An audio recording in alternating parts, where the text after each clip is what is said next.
The auditorium was a sea of navy blue caps and gowns, a buzzing hive of proud families, with balloons and flowers, their laughter and camera flashes cutting through the stale air of Lincoln High School's gymnasium in Des Moines, Iowa.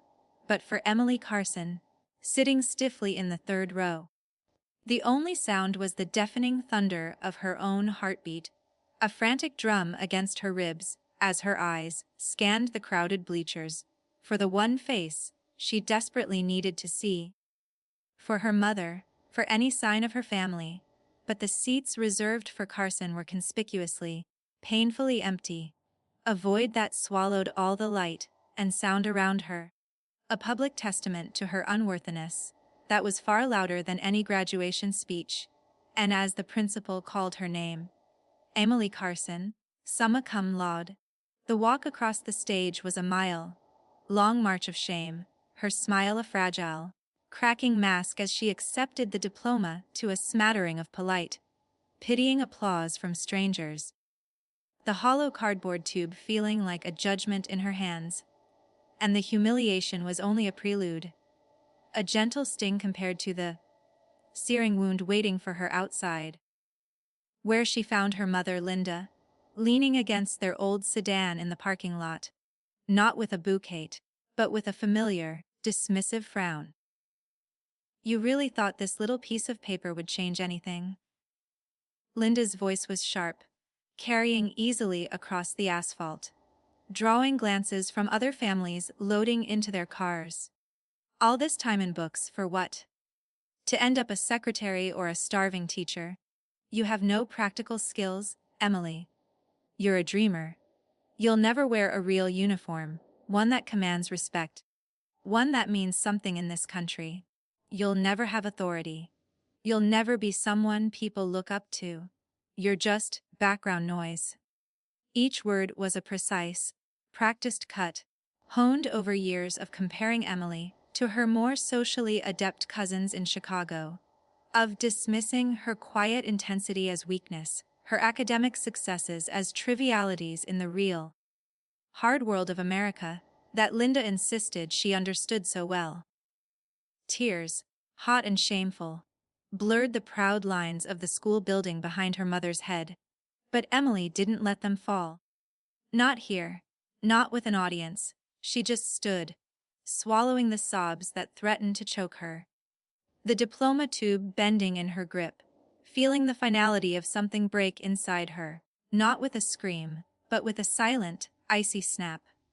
That night, in the small lavender, painted bedroom that had witnessed a childhood of whispered dreams and muffled cries, Emily packed a single suitcase with worn jeans, faded t-shirts, and every book she couldn't bear to leave behind, the weight of her mother's public prophecy.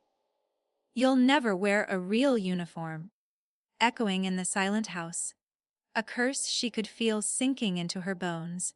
And as the first light of dawn bled over the Iowa cornfields, she left a simple note on the kitchen table, took the $342 she had saved from babysitting, and bought a one-way Greyhound bus ticket as far as her money could take her, which was to Denver, Colorado, a city of stark mountains and anonymous streets that promised nothing but the solace of not being known, not being judged by the ghosts of her past. The following years were a blur of gray tones and survival, a montage of American cities that offered no welcome. Denver first, where she shared a damp basement apartment with 3 other girls, working the dawn shift at a call center, her voice growing thin and robotic as she recited scripts about debt consolidation to strangers, her own stomach gnawing with hunger as she allocated her meager pay between rent and rice, skipping meals to afford a community college class in criminal justice, a subject that called to her with a sense of order and justice her life so desperately lacked. Then a cheaper bus to Phoenix, where the desert sun was relentless and the opportunities were just as barren, where she worked as a night-time hotel cleaner, vacuuming the traces of other people's vacations, her body aching with fatigue, her mind numb, crying silent tears into the industrial cleaning solution, as the memory of her mother's voice mocked her from the shadows of luxury suites. And finally, a desperate, hopeful drive to San Diego, lured by the ocean air and naval bases, where she took a job as a clerk in a military surplus store. Sorting through patches and uniforms, she felt she had no right to touch. Listening to the stories of veterans and active duty personnel with a hungry heart, enrolling in every online certification she could find: emergency management, cybersecurity, constitutional law, fueled by a quiet, burning discipline that had become her only companion.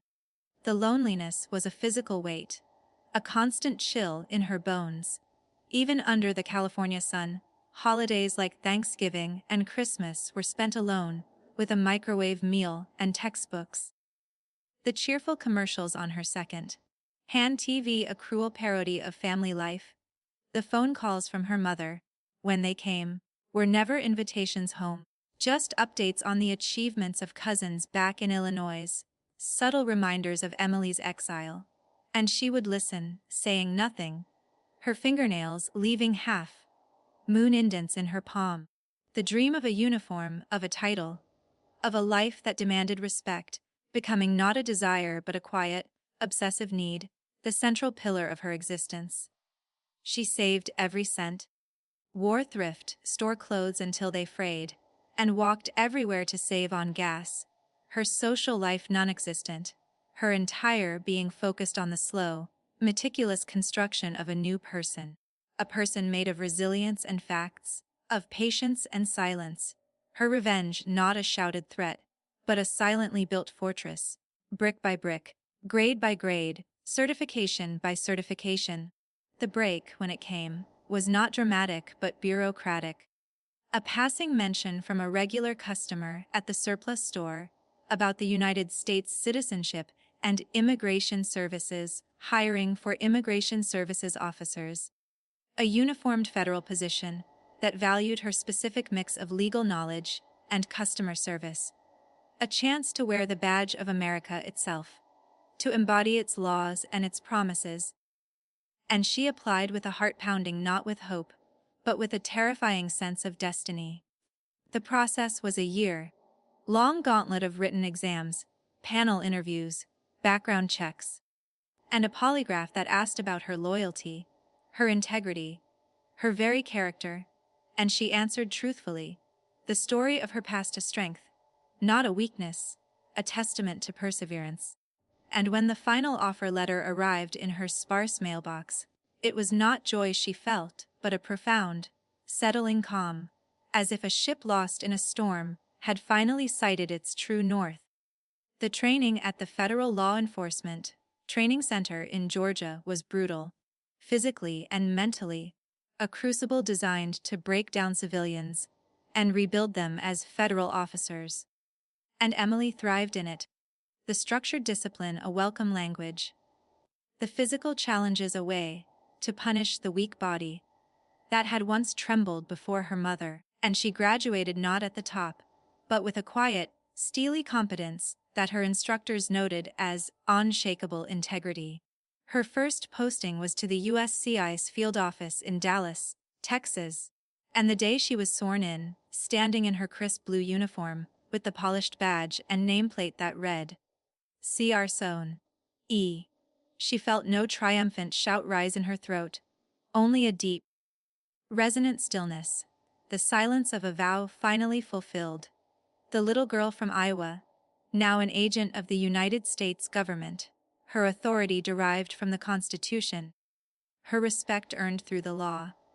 She built her new life with the same meticulous care, buying a small, tidy house in a suburb of Fort Worth, her circle of friends consisting of fellow officers and dedicated professionals. Her past a closed book she never discussed, her rise within the agency steady and sure. From adjudicating applications to supervising teams, her reputation as fair, fiercely knowledgeable, and impeccably ethical growing with each year. The uniform becoming not just her skin but her shield, the symbol of everything she had been told she could never be. She never reached out to her family, never posted her successes on social media. Her revenge was her absence, her silence, her thriving life that existed completely beyond their knowledge or perception. A beautiful, powerful tree growing in a forest they never visited. And it was this silence that finally, years later, prompted a hesitant, bewildered phone call from her aunt in Chicago, who had heard a rumor from an old neighbor about Emily being some kind of federal agent, her voice laced with a confusion that bordered on awe. "Your mother, she's not well, Emily. She talks about you all the time now, wonders what you're doing. She saw a picture from someone, is it true? Do you really work for the government?"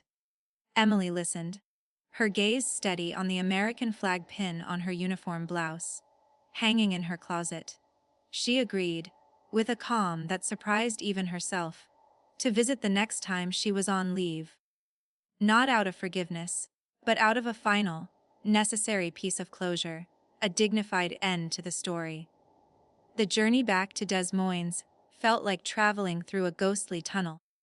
The landmarks familiar yet utterly alien, and she did not drive to her old house, but booked a room in a quiet hotel. And the meeting was set not at home, but at a respectable, neutral cafe in the city center.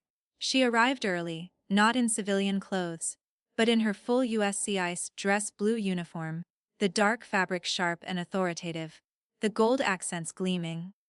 Her hair pulled back in a severe, professional knot, her posture straight, every inch the federal officer she was, a walking embodiment of the respect and authority she had been denied.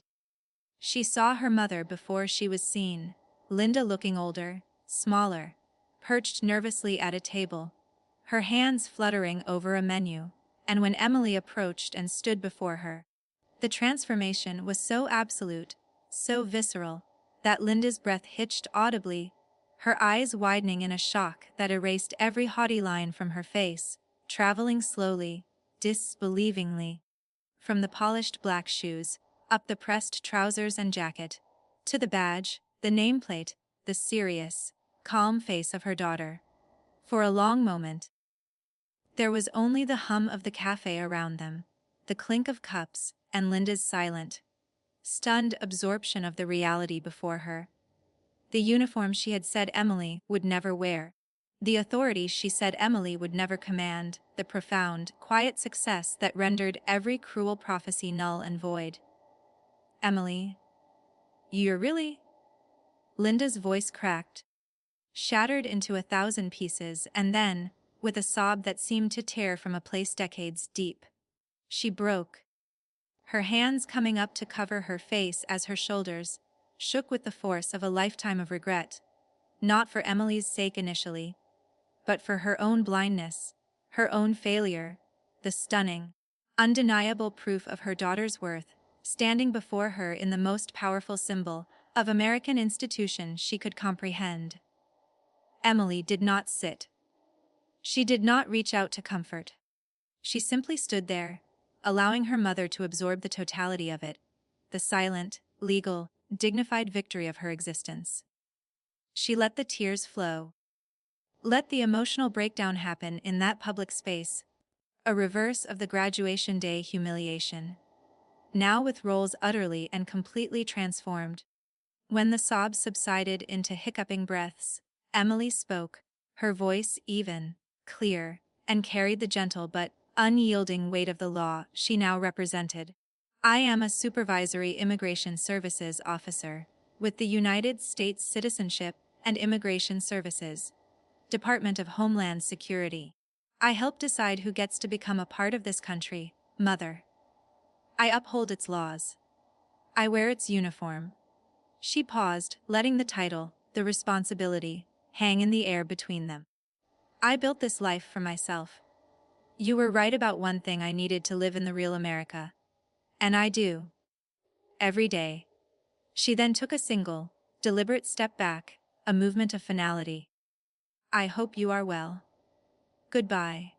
And with that, she turned and walked out of the cafe, leaving Linda Carson surrounded by the aftermath of her own shattered prejudice. The click of Emily's official heels on the tile floor, the only sound of her departure. She drove back to the airport, changed into civilian clothes in the lounge, and boarded her flight to Dallas, to her life, to the respect she had built from nothing. And as the plane climbed over the heartland, she felt no rage, no elation, only a profound and peaceful closure. The ghost of that crying girl in the graduation parking lot finally laid to rest. Her worth no longer a question for anyone, least of all herself. Proven not by shouting, but by silent, steadfast becoming, a testament to the American truth that resilience is a quiet engine, patience is a formidable weapon, and the most powerful revenge is a life lived with unshakable dignity and self-respect, built piece by piece, in silence, until the world has no choice but to see you, and see you clearly, for exactly who you are.